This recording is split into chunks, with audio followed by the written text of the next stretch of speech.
My favorite memory of the Teen Island Fan Fest tour would have to be being on the bus. And I say that because the bus, we always have a lot of fun. This is the part where everybody comes together, you know what I'm saying? It's just a natural vibe.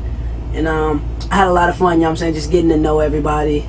Eating all the snacks and stuff like that. Like, the bus is definitely different because I'm not used to living, you know what I'm saying, on a bus, living somewhere else besides a house. So it's kind of new, it's kind of fun. I was feeling it a lot. I could definitely get used to the bus. That's what I'm saying. I had a lot of fun, you know what I'm saying. Everybody on the bus had a lot of fun.